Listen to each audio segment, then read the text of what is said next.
డబ్బు, అనారోగ్యం, ఉద్యోగం, వ్యాపారం, అప్పులతో బాధపడుతున్నారా? మీకోసమే లాంచ్ యువర్ ఫ్యూచర్ ప్రోగ్రామ్.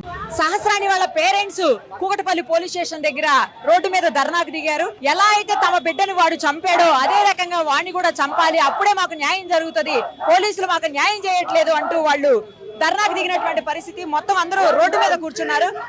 ఒకసారి వాళ్ళతో మాట్లాడదాం. ఏంటి మీరు ఏం కోరుకుంటారు? మేడం, నా పాపకి ఎలా అయితే జరిగిందో బాబు కూడా అలానే కోరుకోవాలని కోరుకుంటున్నాను మేడం. నాకు అదే న్యాయం కావాలి, ఇంకేం అవసరం లేదు. పోలీసుల తరఫున నాకు అదే కావాలి. ఇంతమంది ప్రజలు నమ్మాలి అంటే వాటినే కావాలి. మీరు మైనర్ అంటున్నారు కానీ అంత ప్రీ ప్లాన్ మటర్ గా ఎలా రాస్తారు మేడం? ఒక లెటర్ రాశాడు అంటే ఎప్పటి నుంచి ప్లాన్ చేస్తున్నారు? ఎప్పటి నుంచి ప్లాన్ చేసి అవుతున్నారు? ఎప్పటి నుంచి ప్లాన్ చేస్తున్నారు చెప్పండి? అంత పిల్లగాడు 1 month నుంచి రాస్తున్నారు అంటే మీరు ఎలా నమ్ముతారా అండి? ఇప్పుడు గ్యాస్ సిలిండర్ పేల్చాలి అనుకున్నాడు, అది ఒక్క బాబుతో పోయేది కాదు, ఫ్యామిలీ మొత్తం ఇదైపోతుండే. ఇప్పుడు నేను డైలీ వర్క్ వెళ్తాను, సడన్ గా ఏమన్నా అయిపోతే ఏంటండి పరిస్థితి?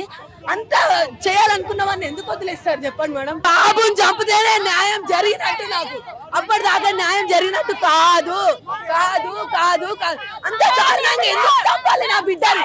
ఏం తప్పు చేసింది నా బిడ్డ? నా బిడ్డ ఏం తప్పు చేసింది? బ్యాట్ కోసం వచ్చినాడు, బ్యాట్ కోసం చెప్పదల్లా కొట్టి వెళ్ళిపోవాల్సింది. అంత క్రిమినల్ మైండ్ ఎందుకు ఆలోచించాలి? నా బాబాని అన్ని పోలీసులు మేము న్యాయం చేశాము, అరెస్ట్ చేశాము, న్యాయం చేశాము, మిగతాది 2 రోజులు అవుతుంది మేడం, 2 రోజులు అవుతుంది, ఇంకేం న్యాయం చేశారు మేడం? నాకు ఇవాళ కావాలి, దాచి పెడతాం. 2 రోజులైంది దొరికి, మాకు ఇప్పటివరకు ముఖానికి చూపించలేదు మేడం. ప్రెస్ మీటింగ్ పెట్టి వాడిని లోపల దోసేసి కంట్రోల్ రూమ్ లో సేఫ్టీగా పెట్టి ఇంకా కొన్ని రోజులైనా కిడ్సబెడితే 100 మందిని చంపడానికి తయారు చేస్తున్నారు మేడం. వాడిని మాకు కావాలి మేడం, వాడిని చూపెట్టాలి. మా పాపకు జరిగినట్లు వానికి ఇక్కడే జరగాలి. పోరాడు దొరికి 1 day అయింది, మా పాపకు అన్యాయం అయింది. ఎన్కౌంటర్ చేయకుండా పోలీసు వాళ్ళు ఏం చేస్తారు? ఇప్పటి వరకు ఎన్కౌంటర్ చేయకుండా పోలీసు వాళ్ళు ఏం చేస్తారు? దాని గురించే మేము ధర్నాకు దిగినాం.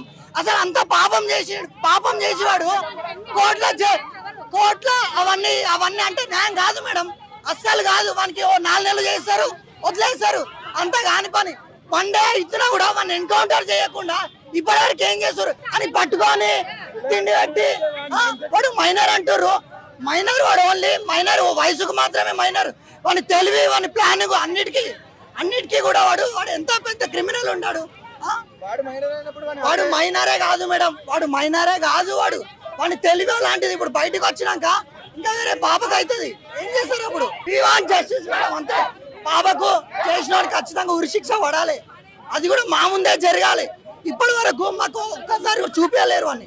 ఏం చేస్తారు ఇప్పటి వరకు? చూపించలేరు. కనీసం మేము అడుగుదాం, కనీసం వానికి ఎందు గురించి చంపినవరా మేము అడుగుదాం. మాకు ఉంటుంది కదా, మాకు ఉండాలి కదా. అసలు ఒక్కసారి కూడా బయటకు చూపించలేరు, వాని ముఖమే చూపించలేరు ఇప్పటి వరకు. ఏం చేస్తారు పోలీసులు? ఏం చేస్తారు ఇప్పటి వరకు? దాని గురించే ఇప్పుడు ధర్నాకు దిగినాం మేడం. వానికి ఖచ్చితంగా ఉరిశిక్ష పడాలి. మా ముందే మా సమక్షంలోనే వానికి ఖచ్చితంగా ఏదో ఒకటి చేసేంత వరకు మేమైతే అసలు కదలేదు. సరే మేడం, సరే కోర్టుకు పంపిస్తారు.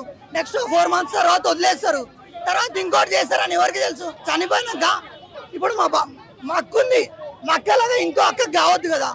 పాపకు ఒక మామ ఉన్నాడు, నేనున్నా, ఇంకో మామకు కూడా కావద్దు కదా. ఇట్లా తండ్రి ఉన్నాడు, తండ్రిలాగా కావద్దు కదా. బాధపడద్దు, ఎవరికి బాధపడద్దు అంటే ఎగ్జాంపుల్ కావాలి. ఇప్పుడు ఎగ్జాంపుల్ ఒక మన దేశానికి మొత్తం వీడొకడే కావాలి. అరే ఒక పాపని ఇట్లా హత్య చేసినందుకు వీనికి ఇట్లా ఒకటి అయిందిరా అని నా కొడుకు మర్డర్ చేయాలనుకున్నా, నా కొడుకు ఒక్కడు ఉచ్చా వస్తుంది మేడం. ఇది మాకు కావాలి. ఏంటంటే వాడికి ఖచ్చితంగా ఉరి శిక్ష పడాలి, లేదంటే ఎన్కౌంటర్ చేయాలి. మాకు మాత్రం ఇదే కావాలి మేడం. దీనికోసం మేము ఇప్పుడు అంతా ధర్నా చేసేది దీనికోసం. వాడిని వదిలేస్తామంటే మాత్రం ఏమవుతుంది? ఇంటి అందరం ఉన్నాం, నేను, మా అక్క, మా బావ అందరం కూడా ఈయనే. వాడిని వదిలేస్తే ఈయన అందరం కలిసి పెట్రోల్ పోసుకొని ఈయన తలగబెట్టుకొని ఒక్క పానంకు 3 పానాలు పోతాయి మేడం. ఇది మాత్రం పక్కా. వాళ్ళు ఏం చేసుకోకుండా నేను మాత్రం నా కోడల కోసం నేను మాత్రం పెట్రోల్ వస్తుంది, నేనైతే చేసుకుంటాను. లేదు మేడం, న్యాయం లేదు మేడం, న్యాయం జరగాలి. న్యాయం జరగకపోతే మాత్రం మేమైతే ఖచ్చితంగా పోరాడతాం, మా దున్నంత వరకు పోరాడతాం. కానీ మేడం చెప్తున్నా, న్యాయం మాత్రం జరగాలి మేడం. వానికి ఖచ్చితంగా వాడిని ఏదో ఒకటి మాత్రం చేయాలి. మేమైతే వదిలేయం మేడం, ఒట్టిగానే వదిలేయం. ఇది మాత్రం కావాలి.